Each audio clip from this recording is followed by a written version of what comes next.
इन खबरों के साथ आगे बढ़ रहे हैं। यमुनानगर से ये बड़ी खबर, कुमारी शैलजा ने प्रदेश सरकार पर निशाना साधा।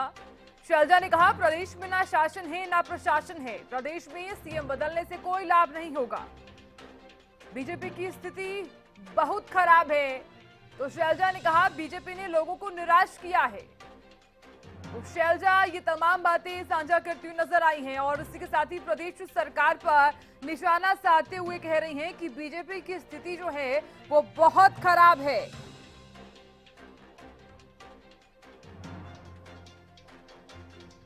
अपनी कमजोरी इन्होंने खुद हमारे सामने रख दी है। जिस तरह से मुख्यमंत्री बदला,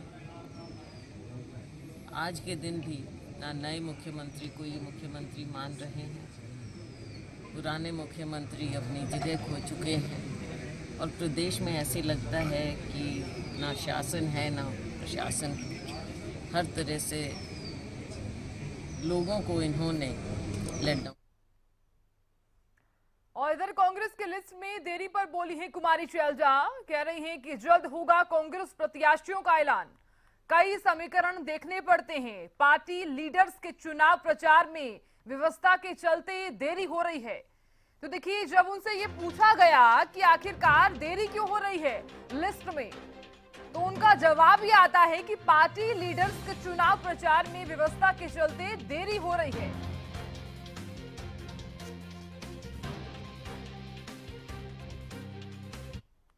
रही बात हमारी कांग्रेस पार्टी के कैंडिडेट्स की, कांग्रेस कैंडिडेट्स जल्द ही, क्योंकि कई समीकरण देखने पड़ते हैं और हमारे जो शीर्ष नेता हैं वो प्रचार प्रसार में बिजी भी हैं, तो जल्द ही ये फैसला। और खबर पर ज्यादा जानकारी के साथ मेरे सहयोगी यमुनानगर से हरीश जुड़ गए हैं। हरीश, देखिए, कांग्रेस की जो लिस्ट लेट हो रही है उसी के चलते कुमारी शैलजा ने ये प्रतिक्रिया दी है। बिल्कुल, जिस तरह से देखा जाए आज शैलजा पत्रकारों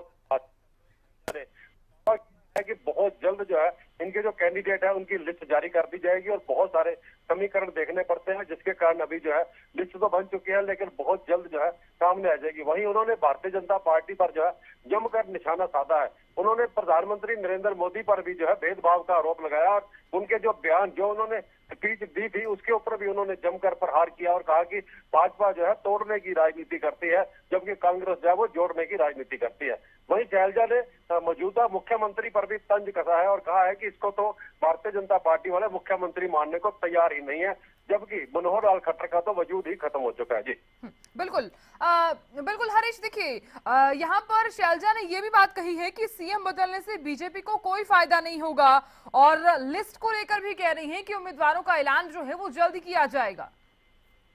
जी बिल्कुल बिल्कुल, जिस तरह से शैलजा ने कहा है कि लिस्ट जो है बहुत जल्द जो है जारी कर दी जाएगी और समीकरण देखने पड़ते हैं, लेकिन भाजपा पर जमकर तंज कसा है क्योंकि शैलजा ने एक ही बात बार बार दोहराई है कि भारतीय जनता पार्टी जो है भेदभाव की राजनीति करती है और कहीं ना कहीं जो, हालांकि शैलजा ने एक और बात कही है कि जो उनका घोषणा पत्र है वो आम जन को ध्यान में रख कर जो है बनाया गया है, लेकिन भाजपा वाले इसके ऊपर कहीं ना कहीं टिप्पणी भी करते नजर आए हैं। शैलजा ने इसका भी जवाब दिया है कि भारतीय जनता पार्टी जो है पहले अपना घर संभाले और उसके बाद जो है कांग्रेस की तरफ बात करे। उन्होंने ये भी कहा है कि भारतीय जनता पार्टी के पास तो कैंडिडेट भी नहीं थे और 5 कैंडिडेट उन्होंने बाहर के कांग्रेस के और दूसरी पार्टियों से जो उधार के लिए हुए हैं। जी बिल्कुल, हरीश, देखिए, एक बड़ी बात यहाँ पर यह भी हो जाती है, जिस तरह से वो कह रही हैं कि कांग्रेस प्रत्याशियों का जो ऐलान है वो जल्द ही कर देंगे, लेकिन इस बीच ये बात कहना कि पार्टी लीडर्स के चुनाव प्रचार में व्यवस्था के चलते यहाँ पर देरी हो रही है, तो इसे किस तरह से देखा जाए? जी देखिए, उन्होंने ये कहा है कि अभी उनके पार्टी अध्यक्ष खड़गे हैं वो कहीं ना कहीं बिजी चल रहे हैं क्योंकि जिस तरह से और भी के अंदर चुनाव का माहौल है और वहां भी जाना पड़ रहा है, इसलिए हरियाणा की लिस्ट जो है उसमें कहीं ना कहीं देरी हो रही है, लेकिन लिस्ट बन चुकी है और जल्द ही इसकी घोषणा कर दी जाएगी। जी बिल्कुल हरीश, बहुत शुक्रिया पूरी जानकारी देने के लिए और बने रहने के लिए।